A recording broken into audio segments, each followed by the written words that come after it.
বছর পর হারিয়ে দিল কেকেআরকে আরসিবি। হ্যাঁ, আপনারা ঠিকই শুনছেন, কালকে ছিল RCB versus KKR first IPL match. আর প্রথম ম্যাচেই আরসিবি কিন্তু হারিয়ে দিয়েছে কেকেআরকে। টসে জিতে আরসিবি বল ফার্স্ট নেয়। কেকেআরে ব্যাটিংয়ে নামে কুইন্টাল ডিকক এবং সুনীল নারায়ণ। কুইন্টাল ডিকক প্রথমেই ব্যাট নামিয়ে একটা 4 মেরে দেয়। তারপরের বলে একটা ক্যাচ উঠে, কিন্তু ক্যাচটা আরসিবির প্লেয়ার ধরতে পারে না। ক্যাচ মিস করাতে বিরাট কোহলি কিন্তু একটু রেগে গিয়েছিল। তারপরেই কিন্তু কুইন্টাল ডিকক আবার আউট হয়ে যায় কিপারের হাতে।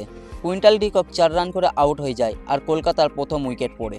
তারপর কলকাতার ক্যাপ্টেন আজিঙ্কে রাহানে নামার পরই খুব সুন্দর তার খেলা দেখাচ্ছিল, ক্যাপ্টেনই বাড়ি দেখাচ্ছিল।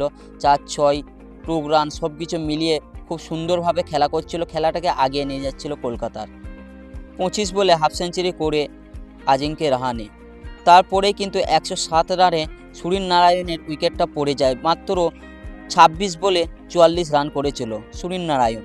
তারপরে কিন্তু ব্যাটিং লাইন খুব একটা কলকাতা ভালো হয়নি, পরপর উইকেট সব পড়ে যায়। মাত্র 20 ওভারে রান করেছিল 174, 8 উইকেটে।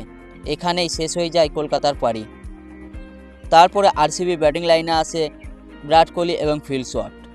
আসতেই কিন্তু খুবই দমদার খেলা দেখাচ্ছিল দুজন। ফিল শট চ্যাম্পিয়ন ট্রফি যা খেলতে পারছিল না, আইপিএলে এসে কিন্তু দমদার ব্যাটিং দেখাচ্ছিল। বরুণ চক্রী বলুন কিংবা সুনীল নারায়ণ, কেউ কিন্তু এদের দুজনকে আটকাতে পারছিল না। বিরাট কোহলি এবং ফিল শট, তারা 4-6 ছাড়া কিচ্ছু আসছিল না বাউন্ডারি লাইনে। শুধু ফিল শটে 25 বলে মাত্র 50 রান, হাফ সেঞ্চুরি কিন্তু পূরণ হয়ে যায়। বিরাট কোহলি ব্যাট করতে করতে একসময় কিন্তু বিরাট কোহলির একটা ক্যাচ উঠে, কিন্তু কেকেআরের প্লেয়াররা ধরতে পারে না সেই ক্যাচটি, আর এখানেই কিন্তু ওদের ম্যাচটা হাত থেকে চলে যায়। বিরাট কোহলি কিন্তু 6 মারাতে খুব সেলিব্রেশন করছিল।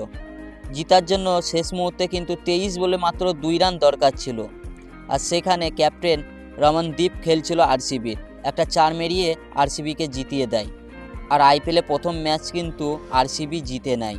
2 বছর পর কলকাতাকে হারালো। এর আগে কিন্তু কলকাতাকে হারাতে পারেনি 2 বছরের মধ্যে। এই প্রথম আবার 2025-এ আইপিএলে শুরুতেই হারিয়ে দিল কলকাতাকে।